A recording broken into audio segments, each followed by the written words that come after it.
Cambridge City Hall has reopened, and so have the doors at City Council. In-person attendance is allowed again 3 weeks after a security scare that led to restrictions around the building. But some residents say there are still many unanswered questions about why the moves were necessary.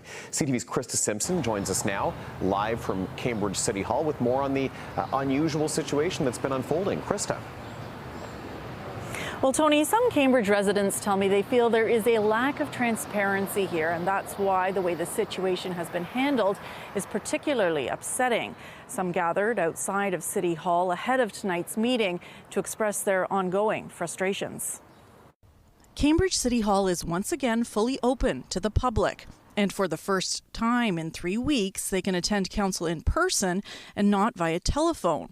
The restrictions were put in place 3 weeks ago after a security incident. My biggest issue was the accessibility for everyone, and everyone has a right to be in City Hall. Barbara Harrington, one of a few citizens raising concerns about why the measures were put in place and kept in place for so long. We understand that there could be issues and safety issues, but almost a month.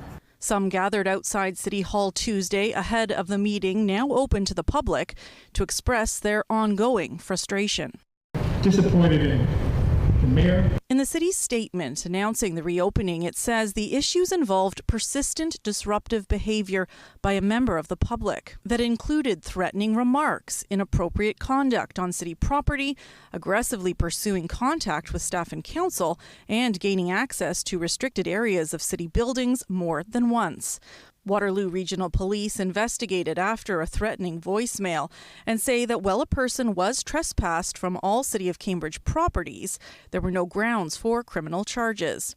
A municipal law expert who is not involved in the situation says cities must balance public access with keeping people safe. I think what you have to do is, obviously, as an employer even, and those sorts of things, municipalities have to make sure their employees feel safe to come to work, that, municipal work can still get done, even in the face of these threats, but at the same time, try to do what it can to make things as accessible as possible. The city release says in response to what happened, a number of new measures have been put in place, including staff training and updates to existing protocols, security personnel at City Hall and council meetings, bag checks at council meetings, controlled foot traffic and access points throughout City Hall, emergency training with council and staff, and additional security enhancements to council chambers.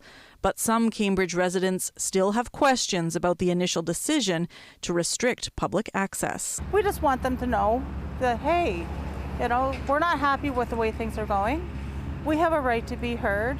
In addition to restricting public access to council chambers, the city also limited the number of people at City Hall, including putting porta potties outside the building for the public to use, something that Sean Hoss, who is a double amputee, finds particularly upsetting. It's humiliating. It's absolutely humiliating. Hoss says even though one porta potty is larger than the others, it is still too small for a wheelchair to turn in, and the hand washing station is operated by a foot pedal. It blows me away that you can't have, common decency and the wherewithal to look at somebody and say, you know what, they can't use this.